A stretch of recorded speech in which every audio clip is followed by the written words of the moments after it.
Hello students, welcome to Faisal concepts. Students, आज की video में जो हम टॉपिक डिस्कस करने वाले हैं उसका नाम है क्यूइंग सिस्टम।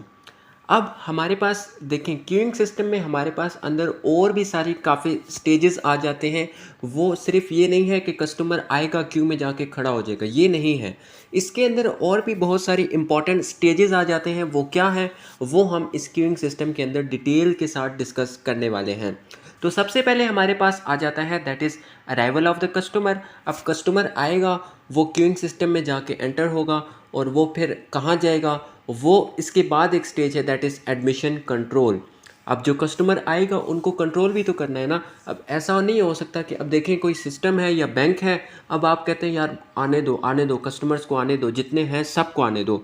तो अब वहाँ पर क्या होगा, रश बन जाएगा, तो सर्विस ही नहीं मिल पाएगी किसी को, राइट। इसी तरह से अगर ट्रैफिक देखें, रोड ट्रैफिक की बात कर लेते हैं, तो अगर आप उसको कंट्रोल नहीं करेंगे तो एक्सीडेंट्स होंगे, कंजेशंस बन जाएगा, ट्रैफिक जैम हो जाएगा। तो इसीलिए एडमिशन कंट्रोल बहुत ज़रूरी है।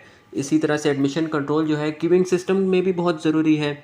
एलोकेशन ऑफ द क्यूज़, अब कस्टमर आ रहे हैं तो आप उनको कोई ना कोई क्यू भी तो असाइन कर रहे हैं ना। अब देखें, बैंक में आप जाते हैं तो आप वहाँ पर टोकन लेते हैं। अब उस टोकन में हर किसी को सेम क्यू नहीं मिलती, मतलब वहाँ पर कोई कैशियर बैठा हुआ है, हर एक कस्टमर को डिफरेंट काउंटर नंबर मिलता है, राइट, टोकन नंबर के साथ। ये नहीं है कि सबको एक ही आप काउंटर नंबर पे भेज दें कि भाई जाएं आप वहाँ पर आप सर्विस ले लें। ऐसा करेंगे तो ये तो सारा निज़ाम आपका ख़राब हो जाएगा। नेक्स्ट है allocation of servers to the customer.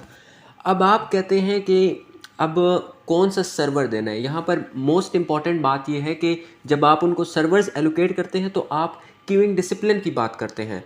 Queuing disciplines क्या है कि आप उनको सर्व किस ऑर्डर में करेंगे, किस मैनर में करेंगे, दैट इज़ फीफो लीफो। ये सारी चीज़ें आगे चल के हम डिटेल में डिस्कस करेंगे। Departure of customers upon completion of service, जब कस्टमर को उसकी सर्विस मिल जाएगी तो फिर क्या उसने सिस्टम में क्या करना है, उसने बाहर ही जाना है उसने, तो वो डिपार्चर करेगा, राइट। तो ये सारे हमारे पास स्टेजेस हैं क्यूइंग सिस्टम के अंदर। तो चलिए सबसे पहले हम चलते हैं और डिस्कस करते हैं अराइवल प्रोसेस। अब अराइवल प्रोसेस के अंदर क्या आ जाता है, जो सारी की सारी हमारी ट्रैफिक आ रही है सिस्टम में, जो कस्टमर्स आ रहे हैं वो सारे के सारे हमारे डील हो रहे हैं अराइवल प्रोसेस के अंदर। अब डिफरेंट हमारे पास अराइवल प्रोसेसेस होते हैं। यहाँ पर आप देखें तो सबसे पहले हमारे पास जो अराइवल प्रोसेस है that is Markovian arrival process. इसको हम डिनोट करते हैं कैपिटल एम से। इसमें हमारे पास हम इसको पाइसन अराइवल प्रोसेस का नाम भी देते हैं। तो हम कहते हैं कि जो इसमें इंटर अराइवल टाइम है वो एक्सपोनेंशियली डिस्ट्रीब्यूट हुआ होता है। मतलब कि जो दो कस्टमर्स हैं उनके दरमियान का जो टाइम है अराइवल का, वो एक्सपोनेंशियली डिस्ट्रीब्यूट हुआ है। नेक्स्ट अराइवल प्रोसेस की अगर हम बात कर लेते हैं दैट इज़ डिटर्मिनिस्टिक, जिसको हम डिनोट करते हैं कैपिटल डी से। अब यहाँ पर हम कहते हैं कि यहाँ पर कस्टमर्स की रेगुलर अराइवल्स हो रही हैं, लेकिन जो टाइम है दो सक्सेसिव या दो से ज़्यादा या सक्सेसिव अराइवल्स के दरमियान का वो कांस्टेंट रहेगा। मतलब हम कहते हैं कि यार एक कस्टमर आ गया, 1 मिनट के बाद दूसरा आ गया, 1 मिनट के बाद तीसरा आ गया, जो अराइवल टाइम है इंटर अराइवल टाइम वो कांस्टेंट रहेगा। ये हमारे पास डिटर्मिनिस्टिक अराइवल प्रोसेस हो गया। नेक्स्ट हम बात कर लेते हैं, तो नेक्स्ट है अर्लिंग के अराइवल प्रोसेसेस। इसको हम डिनोट करते हैं ई के से, राइट। इसको हम कह लेते हैं कि हाइपो प्रोसेस भी हमारे पास है। इसमें अर्लिंग डिस्ट्रीब्यूशन होती है विद के फेजेस इन सीक्वेंस। अर्लिंग डिस्ट्रीब्यूशन है के फेजेस के साथ, लेकिन सीक्वेंस में, सीरीज में, राइट। नेक्स्ट हम आ जाते हैं हाइपर एक्सपोनेंशियल के अराइवल प्रोसेस। इसको हम डिनोट कर सकते हैं कैपिटल एच स्मॉल के से। अब इसमें जो है हमारे पास के फेजेस होते हैं लेकिन पैरेलल में होते हैं। अब ऊपर हमने कहा हाइपो, नीचे हाइपर, तो हाइपो इन सीरीज के फेजेस और हाइपर के फेजेस इन पैरेलल, तो ये दोनों का डिफरेंस हो गया। नेक्स्ट हम बात कर लेते हैं कोएक्सियल अराइवल प्रोसेसेस की। इसको हम रिप्रेजेंट कर सकते हैं कोएक्स से, राइट।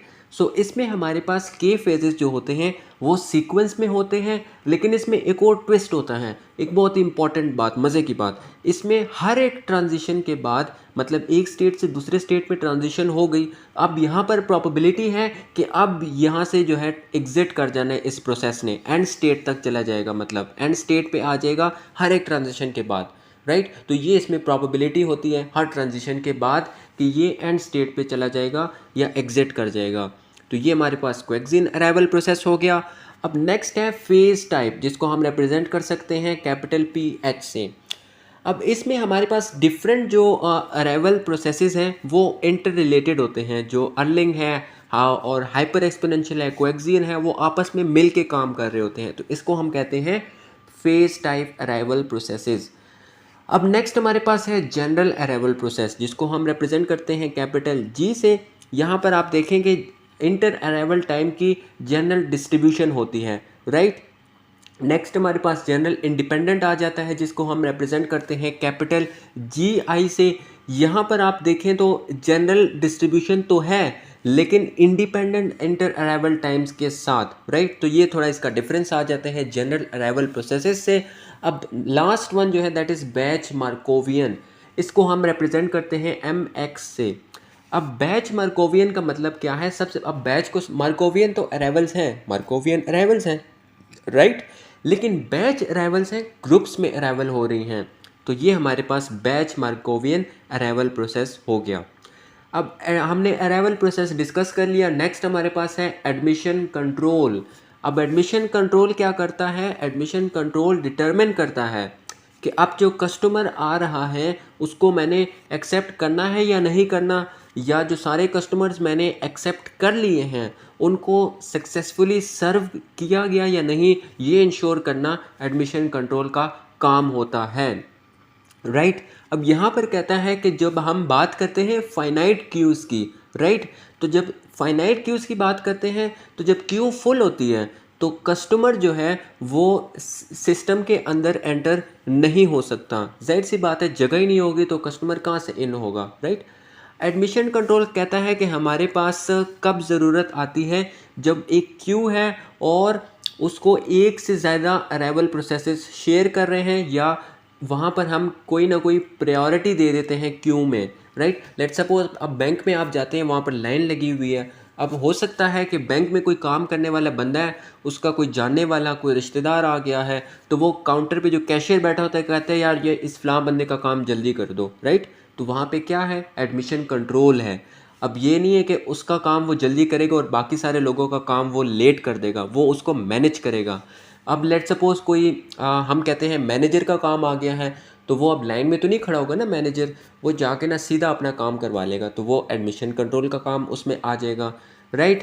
तो ये सारी बातें, ये सारी चीज़ें कौन डील कर रहा होता है? वो एडमिशन कंट्रोल ही डील कर रहा होता है। अब नेक्स्ट आ जाते हैं हम क्यूइंग डिसिप्लिन। अब हमने ये डिसाइड करना है, ये डिटरमिन करना है कि भाई हमने कस्टमर्स को किस मैनर में सर्व करना है। तो अब वो कोई भी क्यूइंग डिसिप्लिन हो सकता है। पहले हम बात कर लेते हैं फीफो सिस्टम की। फीफो सिस्टम हमारे पास है फर्स्ट इन फर्स्ट आउट। अब कस्टमर जो है, इसमें क्या होता है, जो क्यू में कस्टमर्स हैं, अब जो पहले आएगा सबसे पहले उसी को सर्विस मिलेगी।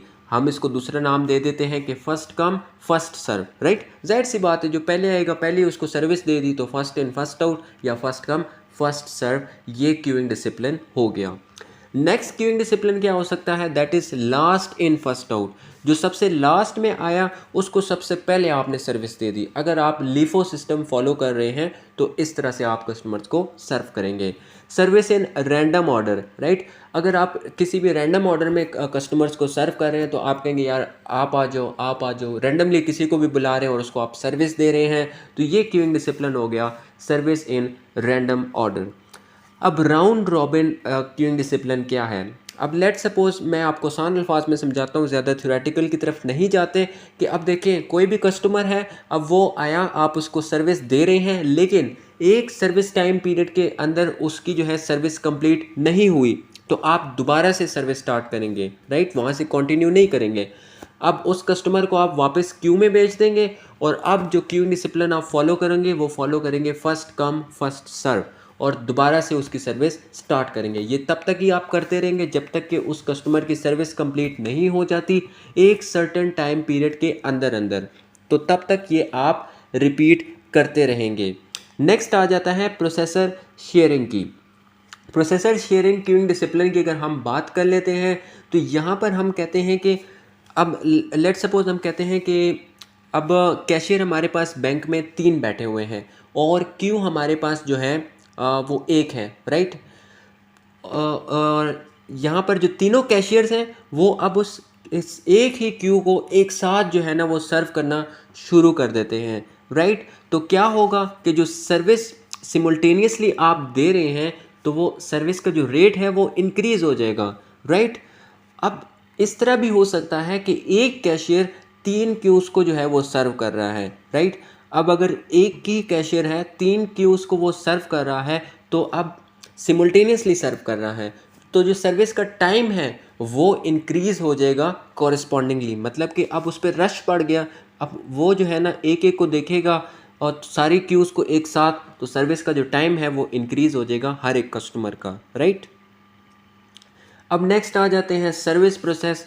तो ये अब अगर कोई भी कस्टमर अब क्यू में था, वहाँ पर वो वेट कर रहा था अपने सर्विस के लिए, तो ये उसका सर्विस टाइम हो गया। जैसे ही वो सर्वर में एंटर होगा उसको सर्विस मिल जाएगी, राइट। तो ये हमारी सर्विस प्रोसेस हो गई।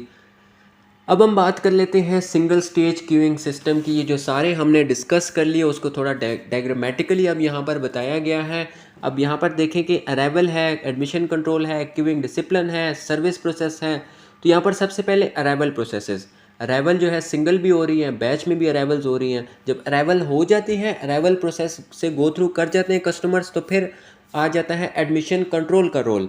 एडमिशन कंट्रोल क्या करेगा कि अब वो देखेगा कि यार मैंने जो है ना कौन सी क्यू को पहले सर्विस देनी है, राइट, और इसको कौन सी क्यूइंग डिसिप्लिन जो है मैंने इसको देनी है, और उसको क्यूइंग डिसिप्लिन के जो प्रोसेस है उसमें बेच देगा। यहाँ पर ये भी हो सकता है कि कोई और क्यू से आपकी क्यू में जो है ना कस्टमर आ रहे हैं, तो आप वो स्विचिंग ऑपरेशन का जो काम है वो भी एडमिशन कंट्रोल करेगा। अब ये एडमिशन कंट्रोल ये भी देखेगा कि यार सिस्टम फुल तो नहीं हो गया, मैंने और कस्टमर्स को आने देने या नहीं आने देना, ये भी एडमिशन कंट्रोल ही देख रहा है। Queuing discipline. क्यूइंग डिसिप्लिन में क्या होगा कि उसने देखना होगा कि मैंने कौन से कस्टमर को अब सर्व करना है, कौन सी क्यू अगली है उसको मैंने सर्व करना है, ये सारा क्यूइंग डिसिप्लिन के अंदर आ जाएगा। सर्विस प्रोसेस आ जाएगा। सर्विस प्रोसेस में अब एलोकेशन ऑफ सर्वर्स होगी कि यार अब मैंने सर्वर्स प्रोवाइड करने हैं ताकि जो कस्टमर्स आ गए उनको सर्विस भी तो दूँ, राइट। और फिर उसके बाद सर्विस कंप्लीट हो जाएगी तो कस्टमर जो है आपका क्यू से बाहर चला जाएगा, वो उस सर्वर से बाहर चला जाएगा, सिस्टम से बाहर चला जाएगा, राइट। अब यहाँ पर कुछ ना कुछ हमारे पास टाइम वैल्यूज़ इन्वॉल्व हैं क्यूइंग मॉडल के अंदर। अब बात कर लेते हैं कि अराइवल प्रोसेस और फ्रॉम द सोर्स। जब अराइवल हो रहा है तो उनके दरमियान का कुछ इंटर अराइवल टाइम भी होता है जिसको हम रिप्रेजेंट कर रहे हैं टी ए से, और जो अराइवल रेट है उसको हम रिप्रेजेंट कर रहे हैं लैम्डा से, राइट। अब जो कस्टमर्स अराइव हो गए हैं, सिस्टम में आ गए हैं, तो अब वो क्या करेंगे कि वो वेट करेंगे, क्यू में वेट करेंगे। तो अब जो वेटिंग टाइम होगा उनका वो टी डब्ल्यू से रिप्रेजेंट कर रहे हैं हम, राइट। अब जब वो सर्वर में जगह खाली हो गई है तो कस्टमर ने अब सर्वर में जाना है उस सर्विस के इस प्रोसेस स्टार्ट करने के लिए, अपनी सर्विस के लिए। तो अब हम उसको सर्विस को रेट को रिप्रेजेंट कर रहे हैं म्यू से, और जो सर्विस टाइम है that is T H holding time, right. अब हम कहते हैं कि जब उसको सर्विस मिल जाएगी तो कस्टमर ने सर्वर से बाहर जाना है, तो हम उसको कहते हैं departure process from the server. और inter departure time T D से रिप्रेजेंट कर रहे हैं हम उसको, कि मतलब दो कस्टमर्स का जो दरमियान का डिपार्चर का टाइम है वो क्या है, that is inter departure time. तो ये हमारे पास कुछ टाइम वैल्यूज़ हैं। आगे चल के हम इसको और भी डिस्कस करेंगे। यहाँ पर कुछ डेफिनेशंस हैं वो मैंने आपको ऑलरेडी बता दी हैं, थोड़ा सा चले हम देख लेते हैं। इंटर अराइवल टाइम, जो टाइम इंटरवल है दो कंसेक्टिव सब्सिक्वेंट अराइवल्स के दरमियान, that is inter arrival time, right. Waiting time क्या है, टी डब्ल्यू से रिप्रेजेंट कर रहे हैं हम, जो कस्टमर टाइम स्पेंड करता है before entering the service unit, right. मैंने आपको कह दिया कि जो क्यू में वो वेट करता है जितना टाइम सर्वर में एंटर होने से पहले, that is waiting time. Service time ये है कि कितना टाइम वो सर्वर के अंदर रहा या कितने टाइम में उसकी सर्विस कंप्लीट हुई, दैट इज़ सर्विस टाइम या holding time, represented by T H. Inter departure time वो है कि दो कंसेक्टिव कस्टमर के दरमियान के डिपार्चर का कितना टाइम था, राइट, उसको हम रिप्रेजेंट कर रहे हैं टी डी से। अब फ्लो टाइम की अगर हम बात कर लेते हैं उसको हम रिप्रेजेंट कर रहे हैं टी एफ से। फ्लो टाइम हमारे पास दो टाइम का हम एक मजमुआ है, दोनों टाइम को मिला के ये हमारे पास फ्लो टाइम बनता है। एक वेटिंग टाइम, दूसरा है सर्विस टाइम, राइट। जितना टाइम कस्टमर ने गुजारा क्यू के अंदर वो वाला टाइम, जितना उसने वेट किया वो टाइम, और जितने टाइम में उसकी सर्विस कंप्लीट हुई, दोनों को ऐड अप कर लो तो वो हमारे पास बन जाता है फ्लो टाइम, और इसको हम रिप्रेजेंट कर रहे हैं टी एफ से। अब यहाँ पर हमारे पास जनरल क्यूइंग सिस्टम प्रोसेस की थोड़ी सी रिप्रेजेंटेशन है। आप देखें कि अराइवल प्रोसेस है, राइट, उसका अराइवल रेट है लैम्डा। यहाँ पर देखें कि तो हमारे पास कुछ इंटर अराइवल टाइम हो गया, ये आगे जाएगा क्यू में आ जाएगा, तो यहाँ पर कुछ ना कुछ वेटिंग टाइम है, राइट। फिर वो अगर सर्वर में जाता है तो कुछ ना कुछ होल्डिंग टाइम है, और उसके बाद ये देखें टी डी को डिपार्चर टाइम है, और ये देखें waiting time plus holding time जो है वो फ्लो टाइम। इस तरह से कुछ ना कुछ रिप्रेजेंटेशन दी गई है। तो ये चीज़ें आपको मैंने काफ़ी अच्छे से समझा दिया, आई होप सो आपको समझ में आ गई होंगी। नेक्स्ट है कि system state process with loss. अब सिस्टम के अंदर जो लॉस है वो थोड़ा सा मैं आपको समझा देता हूँ कि कब लॉस हो सकता है। अब लेट सपोज आपके पास कोई सिस्टम है और फाइनाइट साइज़ है उसका, राइट। अब आप कह देते हैं कि उसका साइज़ मैंने सेट कर दिया है 4, राइट। अब 4 के बाद जो भी अराइवल्स होंगी वो सारी आपकी लॉस में जाएंगी, मतलब उनको सर्विस तो कोई नहीं मिलनी ना, वैसे ही अगर वो बैठे रहेंगे क्या फ़ायदा उनका बैठने का, वैसे ही वो सारी आपकी लॉस में चली जाएंगी। एक और मैं आपको एग्जांपल अगर दे देता हूँ इसकी, system state process with loss की। लेट सपोज आपके पास कोई फाइनाइट क्यू है, आप कहते हो मेरी क्यू में जो है ना 3 लोग आ सकते हैं बस, इसके अलावा और कोई नहीं आ सकता। अब अगर कोई 3 बंदे आ गए हैं आपकी क्यू में, आपकी क्यू हो गई फुल, राइट। अब इसके अलावा तो और कोई नहीं आ सकता। लेट सपोज 2 एक और कस्टमर्स आ जाते हैं, तो आपकी क्यों वो फुल होगी तो वो अंदर ही नहीं आ सकते, तो ये हो गया सिस्टम का लॉस। तो इस तरह से आप सिस्टम प्रोसेस लॉस जो है उसको समझ सकते हैं कि किन कंडीशंस के अंदर हमारे सिस्टम स्टेट प्रोसेस में लॉस होगा। तो काफ़ी सिंपल एग्जांपल से मैंने आपको समझा दिया। आई होप सो आपको ये क्यूइंग सिस्टम और एंड में जो मैंने आपको काफ़ी चीज़ें बता दी वो सारी चीज़ें आपको समझ में आ गई होंगी। दोबारा मिलेंगे एक नई वीडियो में एक नए टॉपिक के साथ। अगर आप हमारे चैनल पर पहली बार आए हैं और अब तक हमारे चैनल को सब्सक्राइब नहीं किया तो नीचे दिए गए सब्सक्राइब के बटन पर क्लिक कीजिए ताकि हमारी हर आने वाली हेल्पफुल वीडियो सबसे पहले आप तक पहुंच सके।